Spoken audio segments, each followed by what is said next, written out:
Hey there.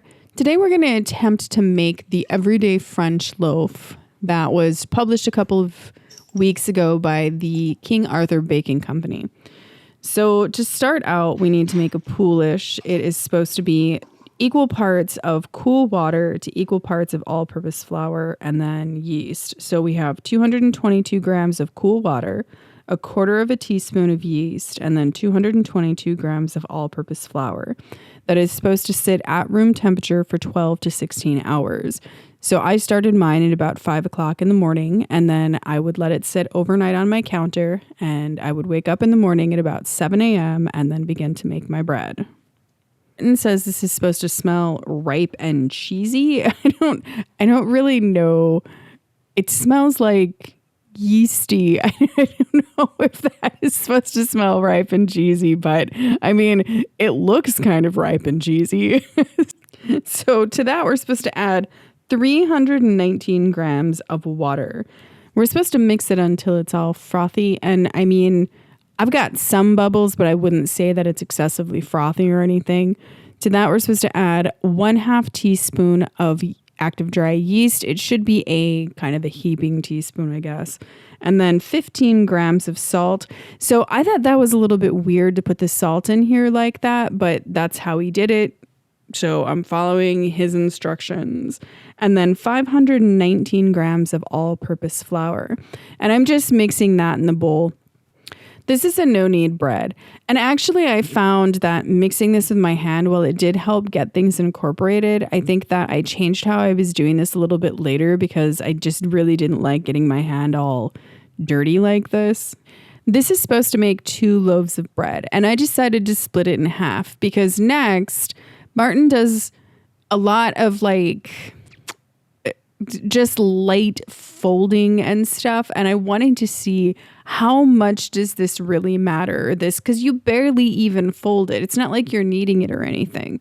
And I've heard a lot of, I guess, bakers say that this kind of light folding process develops the gluten. And it just seems super weird to me, the idea that that develops gluten. I don't know, kind of strange. But I put them in 2 separate bowls, covered them, and then with one, I wait for 20 minutes. I come back, and then I do this, what he called a bowl fold, which is basically you just kind of pick it up off of the edge, and then you fold it into the center. And I think you're supposed to do that about 8 to 12 times is what the instructions said. And that's what I mean. You're barely even doing it, so it seems kind of strange. So then you put the cover back on, you wait for another 20 minutes, you come back and you do this bowl fold again. And you're supposed to do this time for like 6 to 8 times. Put the cover back on, another 20 minutes goes by, and this time you're supposed to do a coil fold. I had a really hard time understanding this one just in general. So apparently you just pick it up and then you lay it back on top of itself. And that's it. And then you put the cover back on, and now we have a longer fermentation time. So now we have a fermentation at room temperature for about an hour. And so an hour later, this is what this looks like. It always amazes me that it looks so smooth and silky when originally it just looks like a whole bunch of oatmeal. But that is really just a sign of a lot of gluten having formed. And so you see that same effect if you knead the dough very heavily. You'll see it start to smooth out and start to be really beautiful. So here I'm just flouring the top, loosening it, and then dumping it out onto the surface of the counter. And then I'm just going to bring in around the edges and form it into a ball. And then I'm going to let it sit on the counter for, I think, about 20 minutes before coming back to actually attempt to shape these loaves. And so that is what this one looks like. I have a really hard time getting this to stay into a ball, honestly, because I just keep having to pinch it and everything. Anyways, that seam side, you put it down, cover it, and then again, just let it sit there for about 20 minutes. And so this is what the other dough looks like that I did not do all that light folding with. And it's interesting because this still has a texture of weird oatmeal. It's obviously more like some kind of weird pancake, My understanding of why this light folding matters isn't to develop a bunch of gluten. The time that it's sitting out proofing develops a lot of gluten. It's actually to organize and lengthen the gluten strands. And so when we fold it on top of itself, we're helping to do that. And then we're trapping a bunch of gases in there. And so every time we do that, it sort of keeps lengthening and strengthening those gluten strands and helps it to trap gases in there. And so you saw that the dough was in more of like a nice, organized, strong ball. It was holding its shape. Whereas this does not have any of that strength. We're not trapping a bunch of gases in there. And it's just, like I said, it's a sad little pancake. So we're going to dump this out here and we're going to do the exact same thing where we're going to just fold it into a little ball, cover it, and let it sit for about 20 minutes. There were two things that I thought were very difficult about making this spread. One of them was shaping them into loaves. So you're supposed to take these balls and then you're supposed to, you can see how sticky they are. They were sticky. And so you need to use some flour. You're supposed to pat them gently but firmly to get rid of any large air bubbles. He did this for an excessive amount of time. And I don't honestly think that that was the purpose of this. I genuinely think that this was just kind of fun to spank this dough. Eventually, you're supposed to kind of press it out into an elongated oval, and then you're supposed to fold it kind of like a book jacket. So you take the right side and you fold it in until it meets the middle, the left side and you fold it in until it meets the middle, and then you're supposed to grab it from the top, roll it down a little bit. You're not trying to create like a huge roll, but you kind of squeeze and roll at the same time a little bit, and then you use the sides of your hand to press and seal that, and then you keep going until you reach the end and you've pressed and sealed the end, and then you end up with like a log shape.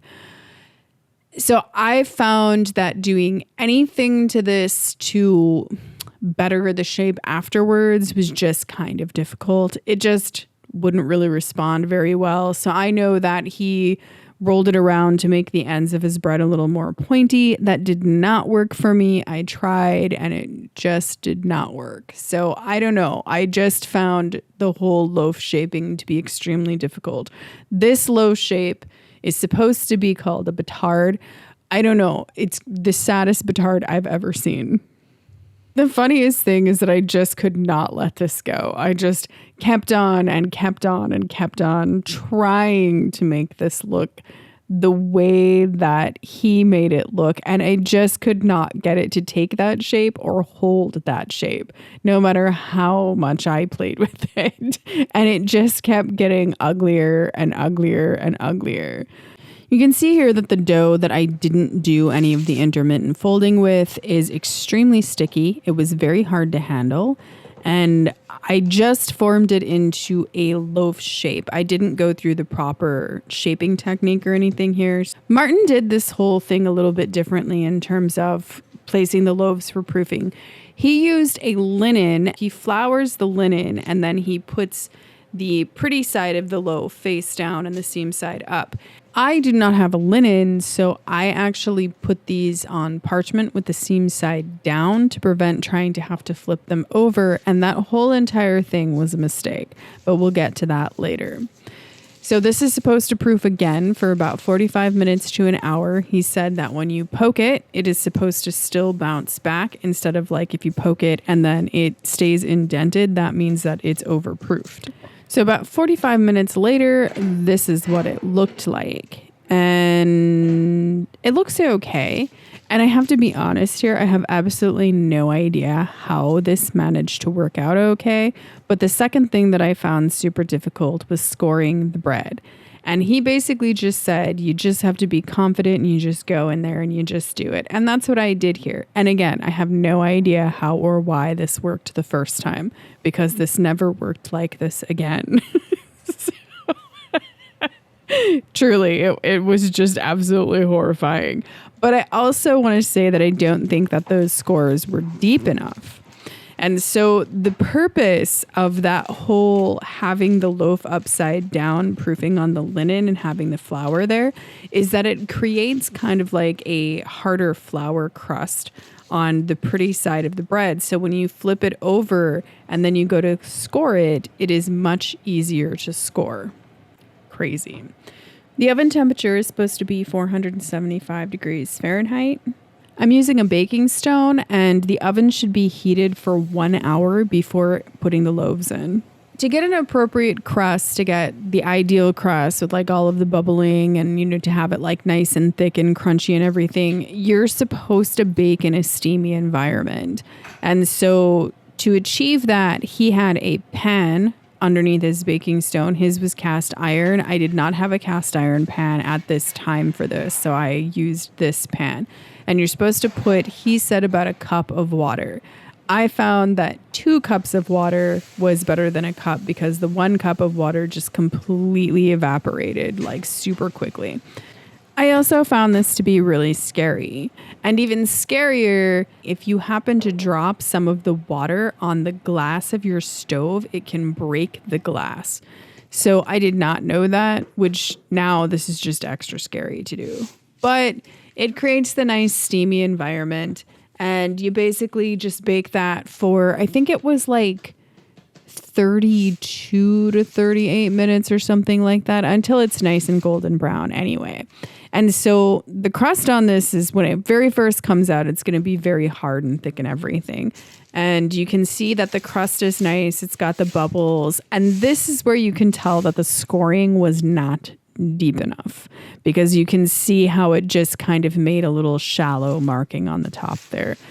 So that intermittent folding thing and shaping the loaves properly obviously just makes a better loaf. You can see it had a better oven spring. You can see it's more attractive looking just in general. The other one, you can see it has this kind of ugly seam on the bottom side. It's like wrinkled and kind of weird looking. And it just doesn't have the same oven spring. Is it still edible? Yes. But it's not as good as it could be. And these are actually kind of sad, depressing loaves. These are nowhere near as good as they could possibly be. But for my very first time, it wasn't half bad. And I ate them quite happily. When they very first come out of the oven, though, they are extremely hard. They have a very hard, thick crust, as you saw. And as they cool, the crust softens. We're going to slice these open and see what that crumb looks like inside, starting with the one that I didn't do any stretch and folding with. And you can see that's what it looks like. It's not terrible, but that is a pretty tight crumb and not really what I wanted. But again, it's not the worst thing in the world. It's edible. All right, now let's cut into the one that I did do all of the stretching and folding with, and we'll have a look at this. And you can see that there is very clearly kind of a difference here. You can see how much more spring it had. You can see that the crumb is a little bit more open. It's still not really that open though. Like you can see how the bubbles are just around the edges instead of dispersed evenly throughout. They both taste perfectly fine though. So let's try that whole entire thing again. Remember how I said that I changed how I was doing it from the hand mixing thing? So all I really did was added 1 stretch and fold to the beginning so that I didn't have to mix with my hand to get the ingredients completely incorporated like that. And this is really funny because I had to go to the post office and I ended up overproofing this. So this is what it looks like if it's overproofed. And you can see I did the same mistake with the parchment and not actually having the top floured. And because it's overproofed and sticky and not floured, I cannot score this. And this just becomes an entire disastrous mess, and it's snagging and sticking. It wouldn't really matter what angle I was holding it at or anything. It was just really, really awful. So I did the best that I could, which was still pretty bad. I did end up getting a cast iron pan to put down in the bottom of the stove instead of the pan that I was using. And I did find that cast iron pan produced a lot more steam than the pan that I was using originally. And you can see that this is how it turned out. It was very, very overproofed. The crumb was very closed. It's still edible though. I'm starting to catch on here. So I got some baker's linen to proof these loaves on and a peel so that I could flip them over properly. But this still really, it's better, but it's still not really working, the whole scoring thing. I don't know. Like at this point, I think I'm just really scared of scoring because this obviously just does not work. Like it kind of works, but you can see how it just keeps catching and it's just this huge struggle and I have to score it like 30 times. I learned about a trick though. And so I tested that with this, which is basically turn your oven up as high as it can go. And then when you put the loaves in, turn the oven off. And this is particularly helpful for folks that have a convection oven. So there's all kinds of screwy things that are happening here. We put all of that steam in the oven and everything to try to delay the development of the initial crust on the bread.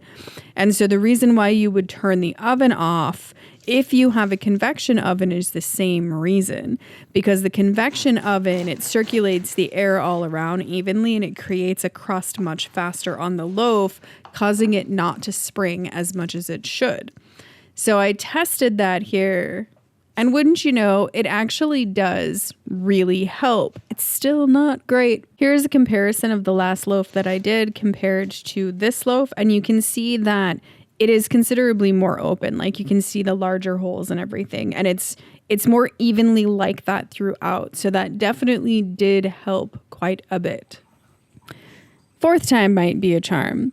I realized that I was overproofing the dough every time. So I dropped down the proof time down to 45 minutes instead of the full hour that I was doing before, which was part of the reason why it would have been so hard to score.